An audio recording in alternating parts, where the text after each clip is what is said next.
And last year, she brought forth our guest speaker's name to me.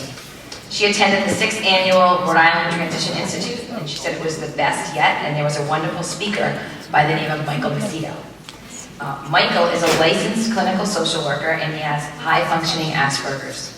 We were unable to figure out timing last year with all of our faculty meetings, and I actually think that was very fortunate for us because now we're all here and we're all going to see him. And it's a very timely message as our students are arriving next week. So it gives me great pleasure to welcome Michael Macedo up to the stage to tell us a little bit about what worked for him in high school. And right afterwards, there'll be a Q&A for anybody that has any questions. Thank you.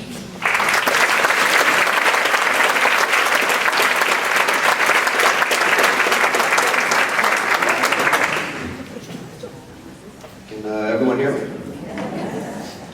All right, good. Oh, that's much better. All right, my name is Mike Macedo. I'm 30. I'm a 2007 graduate of Huntington High School, a 2012 graduate of Rhode Island College with a BA in psychology, and a 2016 graduate of Rhode Island College with a master's in clinical social work. I currently work full-time as a substance use clinician with Comprehensive Community Action Program, and I'm also a psychotherapist in private practice. I specialize in working with young adults with high-functioning autism, and I think the reason I'm able to sort of relate to them so much is because I have Asperger's syndrome myself. I also carry diagnoses of obsessive compulsive disorder and ADHD. Many people, including doctors and mental health professionals, describe Asperger's as a neurological disorder that impedes communication and social skills. But from the mouth of someone who actually has Asperger's, I can tell you that's a lot more. Sorry. I'm going to briefly share my story, what I've learned navigating my way through public school and college, my challenges, my triumphs, and most importantly, information to share with educators who have always been my guides along the way. My story is interesting, but by no means unique, and I only hope that my experiences can relate to other people's experiences, and they don't feel so alone as a result. So, when I was a toddler, I didn't make eye contact with anybody. And while my parents found it odd, there wasn't really much of a reason to think too much about it. As I got older, I started displaying poor hand-eye coordination. It took me a while to walk, ride a bike, and hold things straight. Instead of playing with Hot Wheel cars, pretending to drive them, I would line them up in rows based on the year, make, and model. Around age 5,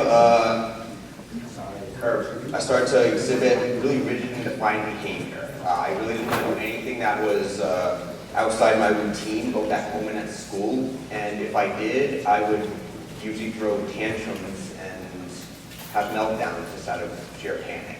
And my parents were really confused and at their wits' end. It didn't help things that around this time my family made a huge move from suburban Omaha, Nebraska to rural Gloucester, Rhode Island. And this set my OCD into extreme overdrive. Like, trees, what are these?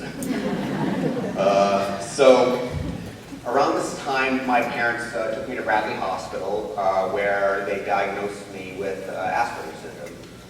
And this was in 1998. At the time, Asperger's was only in the DSM-4 TR for 4 years, so no one, not my parents, my pediatrician, or my teachers, really knew what it was. So one of my earliest memories of 3rd grade was seeing men in suits in my classroom observing me and writing things down. And I later realized that my whole school was observing me because they wanted to learn from me. So during this time, I had a lot of support, despite there being a lack of knowledge about Asperger's. I had one-on-one support, I had speech therapy, I had a separate math class, and extended breaks. And time to sort of walk around the school if I was getting too stimulated. When I was 11, I was blindsided by a life-threatening medical condition that would change my life forever. It all started when I started having lower back pain and double vision. My mom took me to see several practitioners who didn't give her any answers until eventually I went to my neurologist who told me to go to the hospital immediately. It was there that I found out that I had juvenile pilocytic astrocytoma, which in English is a benign brain tumor. Over the next 2 weeks, I underwent 3 surgeries, including a biopsy, surgery where they implemented programmable shunt, and an additional surgery. And after that, I was scheduled to start chemotherapy rounds. So when I returned to 5th grade, I was given adoration, but I later took on a new label. So instead of the crazy, disruptive kid, I was now the sick kid. And unfortunately, this carried over to middle school. In total, I endured 1.5 years of chemotherapy, and following that was a corrective eye surgery, an additional surgery, and another surgery to take out the corticap for chemotherapy. So, in short, my first year of middle school was all about surviving the weekly chemo rounds. My last 2 years of middle school were all about picking up where I last left off in 5th grade. All this time, my IEP followed me in middle school, where it was modified to include extra time on tests and one-on-one support. But despite this, I still struggled. I knew I was smart, but I kept getting C's, and I really couldn't figure out why.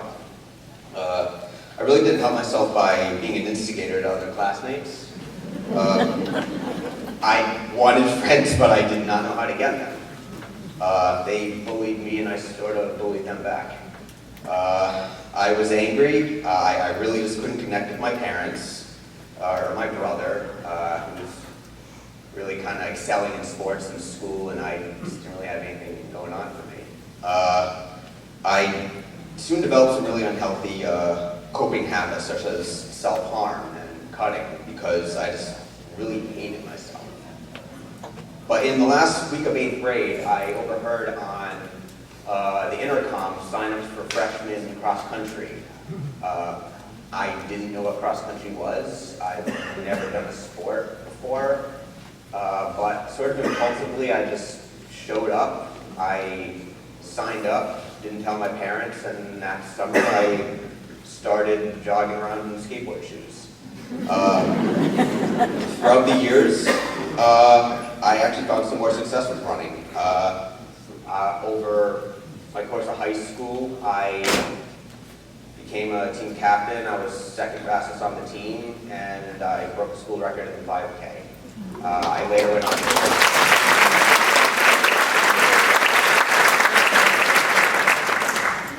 off topic, but I later went on to compete in college, and I run marathons today, so I'm still at it.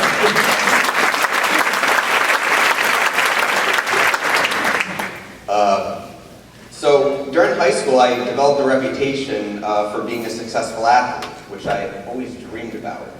But a major piece was still missing, and that was becoming a successful student. Like I said, no matter how hard I tried, I just keep on getting mediocre grades. And like most kids, I associate grades with intelligence. So I really didn't have a lot of self-confidence. I think the statement that perfectly summed up my identity as a student came from a resource teacher who described me as a great runner, pretty good student. And I just remember that sticking to like glue, pretty good student. This was in my junior year. In my senior year, I felt really defeated and just stopped trying because no matter how hard I tried, it was as if something beyond my control would sabotage me. My senior year was the first year I started to take honors courses too.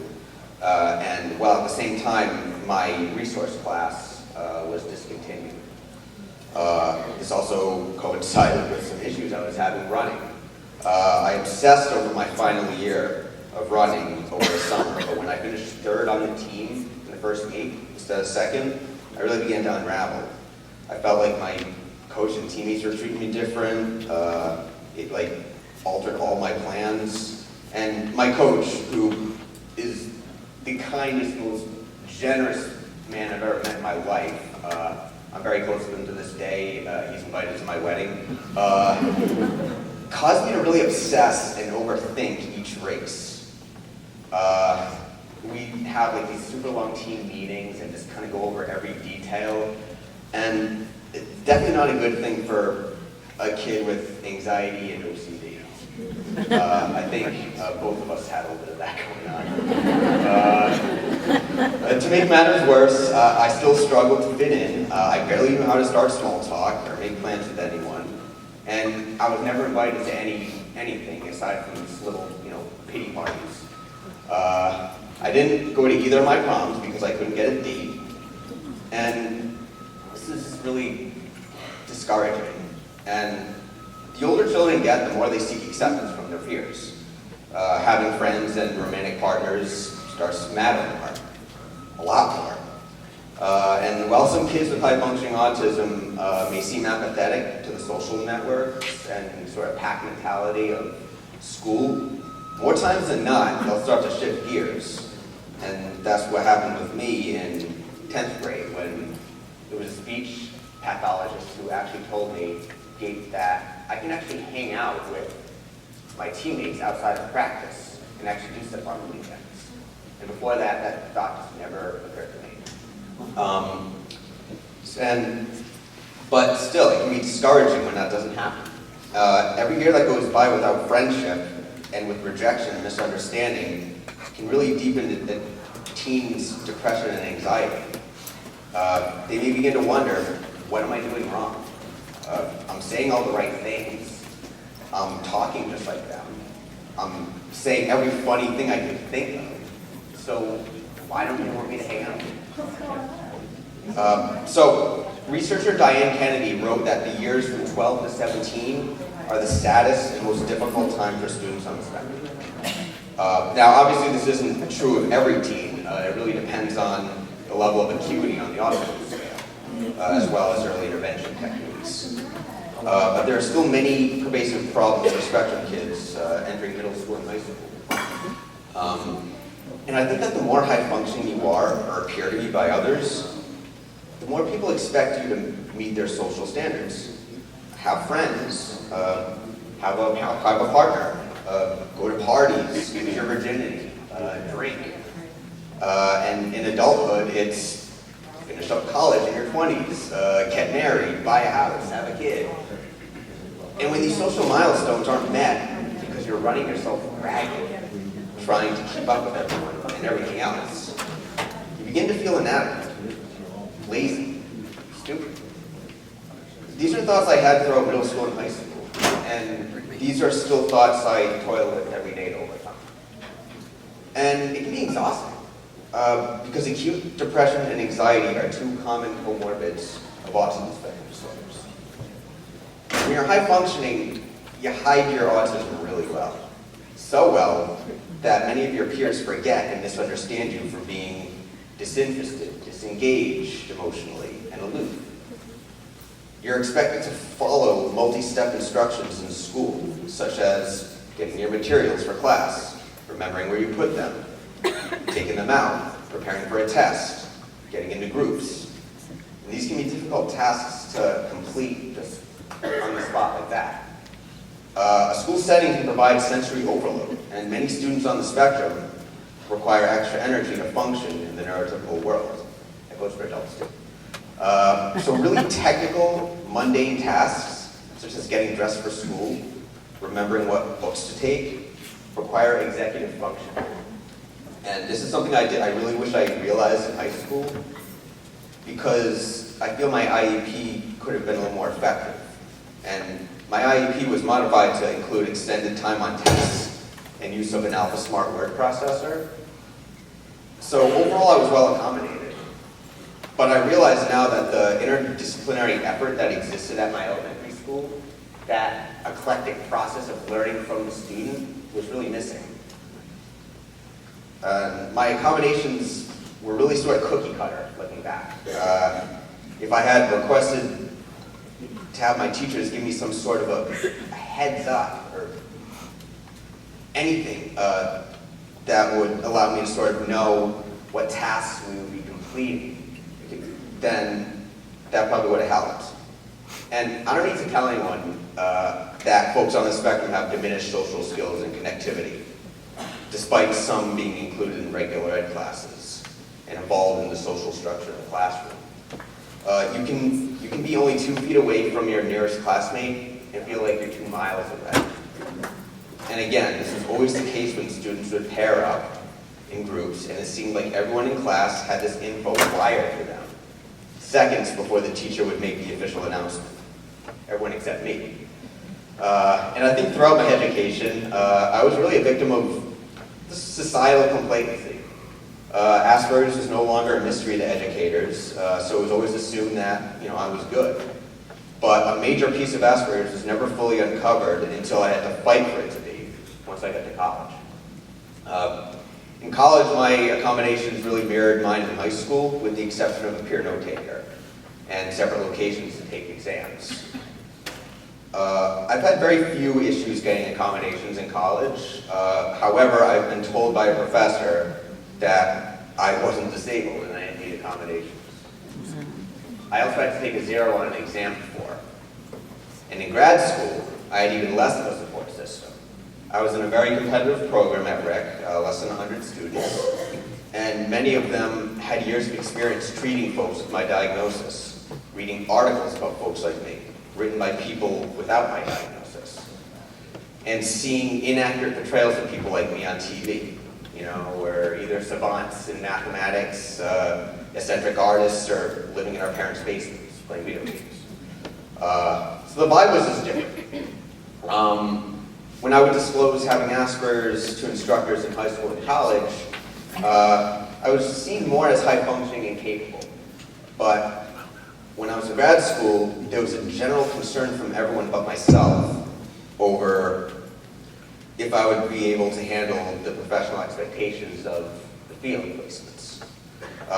So I barely secured my first field placement because my interviewer, who would later be my supervisor, felt that my request for reasonable accommodations was unrealistic. So instead of taking this as a sign of things to come, I forged ahead. There was no learning curve, and I struggled through the internship until I was let go after 2.5 months. I had to be kicked out of my master's program, and I had to appeal to the Board of Educators to be reinstated. But with the help of one of my professors, I reconnected with disability services on campus, modified my accommodations to assist me in the field, since I didn't take exams in my master's program. And as a result, my second crack at grad school was a success. But still, aside from a handful of professors, the general feeling was that they were forced to accommodate me, but not learn from me. And that, I feel, is imperative for educators at all levels to embrace. There's more of us. In the years to come, educators can expect to have more and more students on the spectrum. Therefore, it's important to understand the nuances of high-functioning autism. It is not just a pervasive developmental disorder that impedes communication. It impacts executive functioning, processing verbal instructions, and functioning in a societal system that is very much gray and not black and white. And I feel that the only way society will understand this concept better is if high-functioning folks such as myself share what life in academia and the working world is like for us. The social piece is there, but it's not paramount. Again, executive functioning. As I get older, I also became aware of my struggles with executive functioning. For me, it's grabbing everything I need for the day before I leave the house, sending an email, calling someone, paying a bill online. And as I got older, I realized that the academic conduits that schools and colleges have traditionally followed really were not designed to accommodate learners such as myself. It doesn't mean I'm a slow learner. It just means that I don't operate under the same paradigm as the average student. So it's important to realize that the playing field isn't level. Kids have different styles of learning, And in an age where standardized tests can dictate a student's fate post-high school, many kids might fall through the cracks. Honestly, if I were a high school student today, I might even be in some trouble. Empathize with students on the spectrum who may be discouraged that the hard work they put in might not reflect the grades they get. If humans were mass-produced in a factory, neurotypical folks would come with built-in features, including a manual for social etiquette. For us folks on the spectrum, we're an unfinished product. We come without instruction manuals, and it is up to our support networks to figure out what interventions work for us in order for us to function in the world. It is easy for some kids on the spectrum to feel lost and unsure of who they really are, because who they really are might not be socially acceptable within the confines of the school. I would often feel like I was too socially awkward and nerdy to fit in with the fellow athletes in my school who were, they had friends and went to all the parties, but not nerdy enough to fit in with the kids who would be described as nerds in my school. And as a result of misconceptions, many kids who are high functioning on the spectrum rather, may get labeled as normal kids who are weird. And I guess what I'm trying to say is, just be mindful of all this. You as educators have more influence than you think, and your words can really brighten a kid's day. Having students on the spectrum, although challenging at times, shouldn't have to be a cause for added stress. See it as an opportunity to expand your professional skills as educators. Kids who are high functioning enough may become cognizant of the unique quirks they have and really become frustrated when they can't turn them off. Which is a shame, because these quirks are an exhibition of their ability to function in their own autistic world and in the neurotypical world simultaneously. It should be revered. I often describe having Asperger's as being dropped off on a foreign continent where you don't know the language, culture, or societal structure. But the longer you stay, sometimes it takes longer than expected, the more you become fluent and the more you assimilate and thrive. And if you're able to just encourage one student on the spectrum to be patient, try their best, and realize their full potential, they will never cease to amaze you. And again, you folks are our guides through everything. Thank you very much.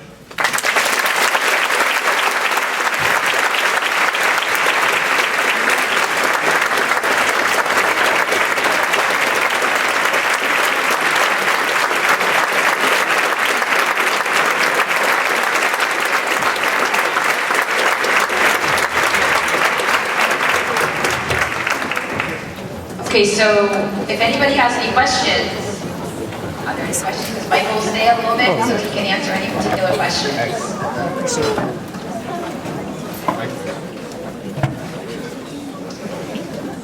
Hold on. I was just going to say I had an excellent wait time, but I see a hand up. Oh, yeah.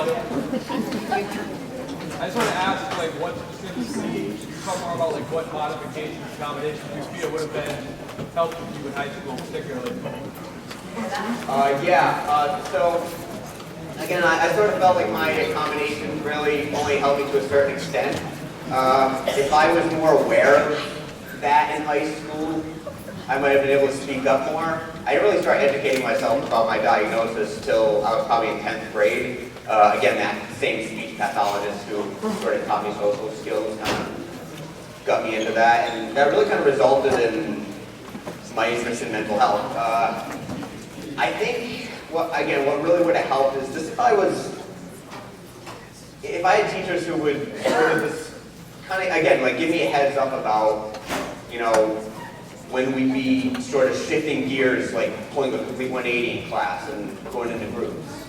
I think that probably would have helped. And I think also, too, just, again, challenging me as if I'm any other student, because I am, but at the same time, not forgetting that, you know, I'm on the spectrum and I have certain challenges, because I think that's what sort of happens. People sort of just forgot, and I don't want to say they thought I was more capable than I was. I just don't think that they were aware of just sort of what I was going through internally. And that's really sort of something that, I mean, a lot of high-functioning folks who are, you know, young adults really kind of face. Like, they might show up to work, you know, bang out their 8 hours, really do a great job, but people might not know that, you know, a few minutes earlier, they had a meltdown in their car because they couldn't find their phone. It fell in the console. So that's sort of principle, I guess. Thank you.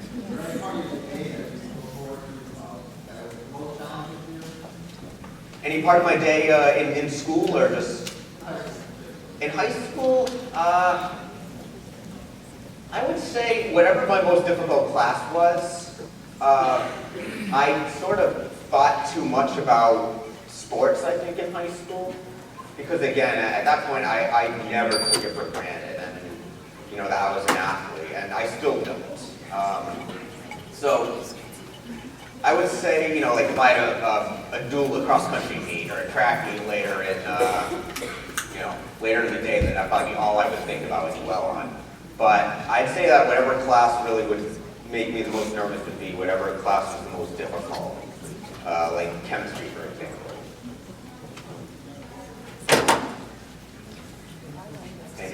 Any other questions?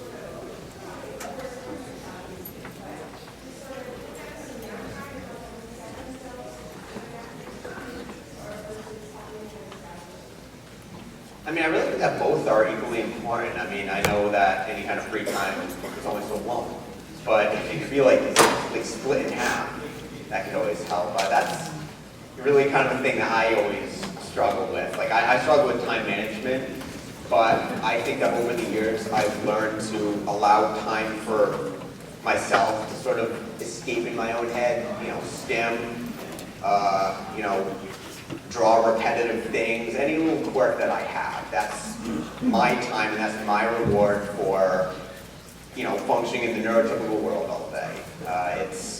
Yeah, again, it can be really draining and exhausting.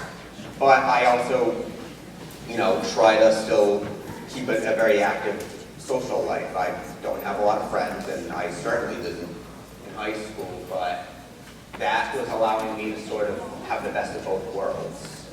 You know, being in my world, my nice, comfortable world where everything makes sense and everything is black and white, and being like everyone else and getting that social engagement going, because I thought I could escape it. Like, I wouldn't need friends, I wouldn't need anyone really to sort of get in my way, but that didn't last long. I needed to have companionship, and I think at the end of the day, everything does. So I think that maybe, you know, allowing half the time for them to sort of decompress, and also, you know, allow them to, you know, maybe interact with some of their students. I think they're both equally important. Any other questions? I do. Oh, yeah. Motivation is really hard. What kept you motivated despite how difficult things got at you for the rest of your years in school? I would say what motivated me as a student, like in high school, was basically just going to college. I'm a very, very, very competitive person, and I have a brother who's a couple years younger than me, and if he was getting good grades, then no way, I gotta get good grades too, and I gotta get better grades than him. So that was really sort of my motivation. And also, I knew I was college bound. I'm a first generation college student, my parents have literally like planned for me to go to college since I was an infant, so I knew that was gonna happen, and I knew I wanted to, you know, be a NCAA athlete. Fortunately, I was a much, much better runner in college than I was in high school. But I still, you know, I wanted to, that was sort of one of my goals, to kind of get to that next level. And even, like my senior year, when I said I sort of just didn't care anymore, I was really just fed up with my school. Like, just, not just my teachers who I didn't like, but just the culture of it. You know, I went to, you know, a rural high school, you know, everyone either, you know, drinks, does drugs, or hunts, or I'm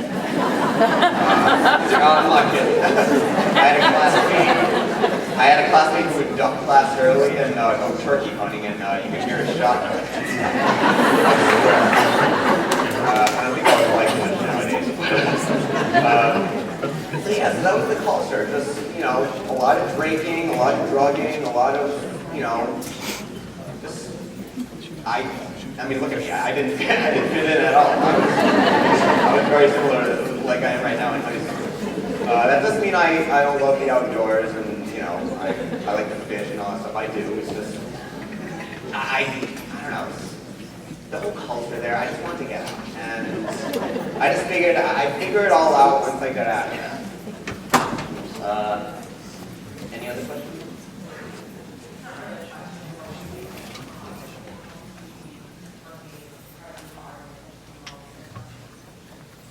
Not a problem. I love my job. I love what I do. But like, if I could do this full time, like I would probably do it. You know,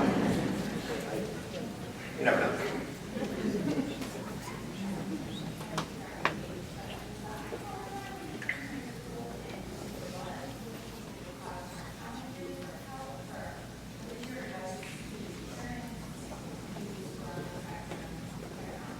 Can everybody hear that question? It's very interesting. About the iPhone, if it was, what's the challenges with the iPhone or the phone in general? Yeah. So I graduated in 2007. I'm 30, and I think the iPhone was actually around then. But like when I was in high school, everyone still had those little like slide phones, those side things. So I was one of the last holdouts to get a smartphone. I didn't get one until like I was like a fifth year senior in college. I was perfectly happy with my, you know, dumb phone, if you want to call it that, and I just figured like, yeah, okay, this will last. I think that if I had a smartphone in high school, it really would have had a negative impact on me, because it sort of, in a lot of ways, messes me up a lot too. Like, one of the worst things for me is having a lot of downtime. Like, I crave structure and being busy and, you know, kind of keeping my day, you know, filled with a lot of things to do. I'm like that on the weekends too. I'm just a typical type A. And I find that when I have a lot of downtime and I have my phone, then it's addicting, you know. You watch videos, you do all those other things. You depend on it so much. It's not just, you know, your phone, it's, you know, your planner, your alarm, everything. So I think that probably would have consumed me a lot. But, you know, again, I think it's all just about learning how to budget your time and budget your time for phones. So I looking back, I think I would have had a little bit of trouble. I know the iPads are, you know, really addictive. Any questions? As an elementary school teacher, and I get children with autism in my classroom, what can I do to help facilitate social interactions for them to make friends? So I can't speak on behalf of you know, your students, but I remember, I mean, I still feel sometimes right now, I almost sort of wish that I could have someone sometimes intervene and say, you know, maybe ask this person what they're doing after school today, or, you know, that kind of need for a little bit of a push, a little bit of a, it's like a little bit of a heads up on what to do next. In my personal life and in my, relationship, that's something that I really need to, this is a good time to, maybe give me a hug for support or something like that, because I can't speak on behalf of, your students, but maybe deep down that would lower some of their anxiety over making that first move. Sort of someone encouraging them to talk to another. And, I think that can help. And even if there's the other kid that feels really sad or is visibly crying, your students will never cease to amaze you with their level of empathy. I know that a lot of people on the spectrum kind of appear, like I said, sort of emotionally disengaged. They just show it a different way and on their terms. So you can be surprised by how comforting they can be and how empathetic they can be in a lot of ways. Did I answer the question? Yes, thank you. Okay, good, not a problem. I tend to get a little carried away. Joy.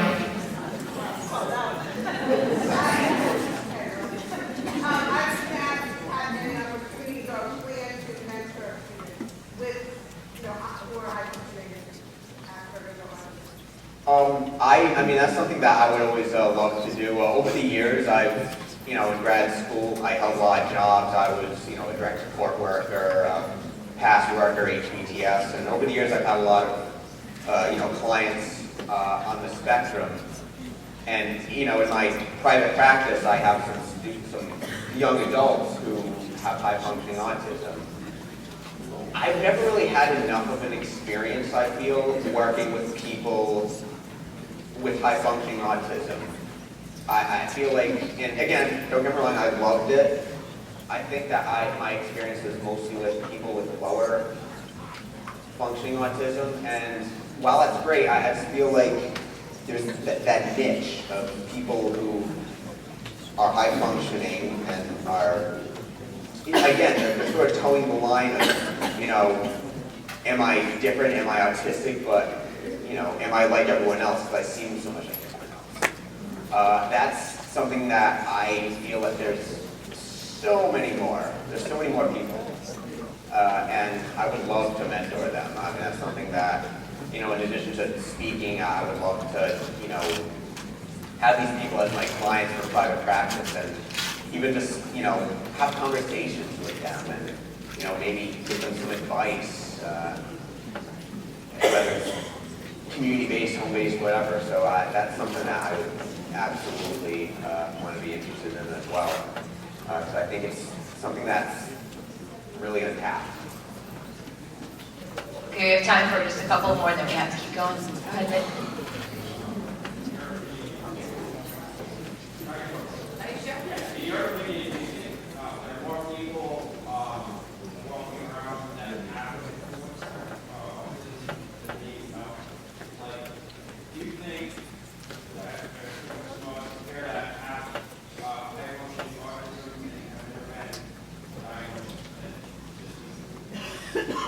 It's always possible. I think, back a couple generations ago, there were a lot of people who were walking around who had it but didn't realize it, and I think that's one of the reasons why it comes as, like a big, shock that a lot of kids are being diagnosed with ASDs nowadays because, we're exposed now, and it's highly hereditary, so there probably were a lot of people sort of walking around with,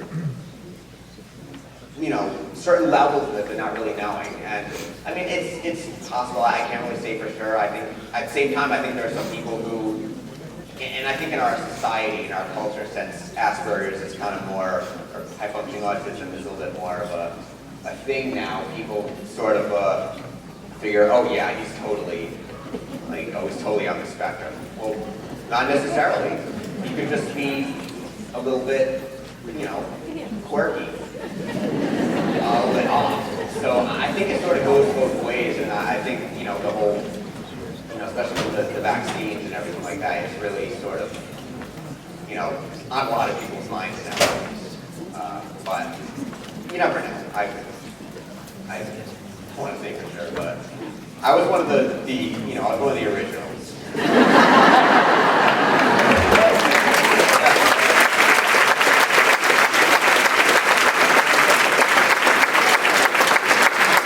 I was going to be diagnosed with Asperger's in 1998. Okay, I think we're gonna end it there. That was perfect. Thank you so much.